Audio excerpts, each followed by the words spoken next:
আজকের এই ভিডিওটাতে শেয়ার করব বিগিনাররা কতটা ইজিলি ভাবে কতটা কম টাইমে পারফেক্টলি ভাবে সাইড ড্রপিং করতে পারে। তো চলুন শুরু করা যাক আজকের ভিডিওটা। তো প্রথমে আমি কমপ্লিট করব শাড়ির বেসিকটা কি।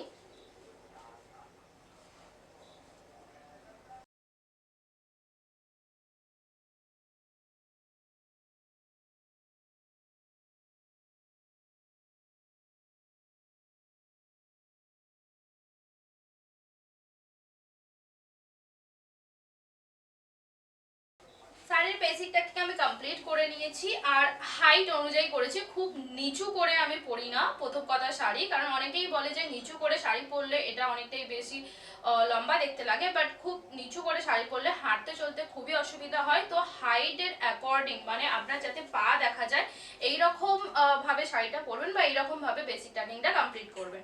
এরপর চলে যাব আমি আঁচলের অংশে।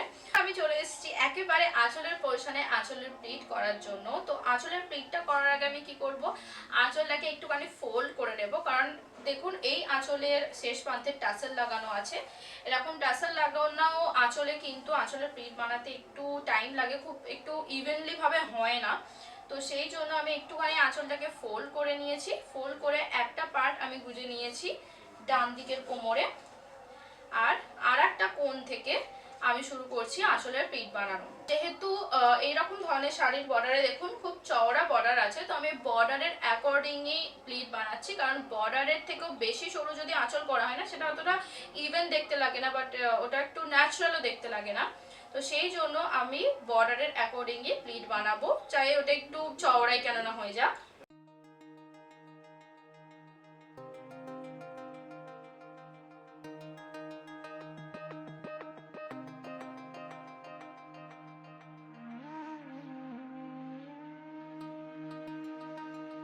পিন দিয়ে সিকিউর করে ছেড়ে দেব।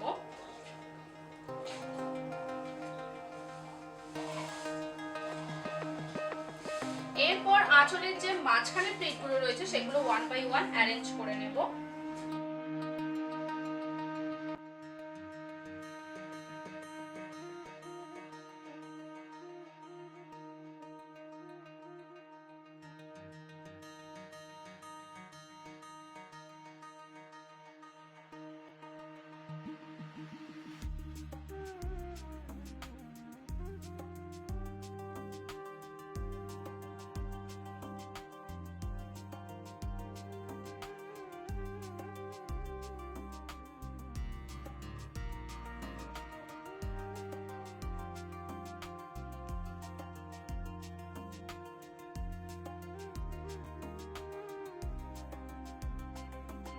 এর পরের স্টেপে আমি ব্রেস্ট এরিয়াকে ভালোভাবে কভার করে নেব, আর একটু টাইটলি ভাবে এই পোর্শনের আমি যে ফ্যাব্রিকটা আছে টানবো যাতে কোমরের কাছে একটু টাইট ফিট লুক আসে।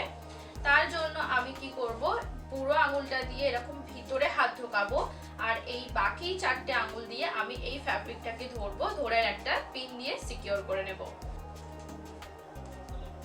আর তারপর ফ্যাব্রিকটা যাতে ছিঁড়ে না যায় তার জন্য সাইড থেকে আরেকটু এরকম ভাবে ফ্যাব্রিক নিয়ে সেটাকে পাকিয়ে ভালোভাবে এইরকম জায়গায় গুজে নেব। এরপর লাস্ট স্টেপ আমি করে নেব সামনের দিকের গুজি।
এরপর লাস্ট স্টেপে আঁচলটাকে জাস্ট আরেকটু টাইট ফিট করে নেব।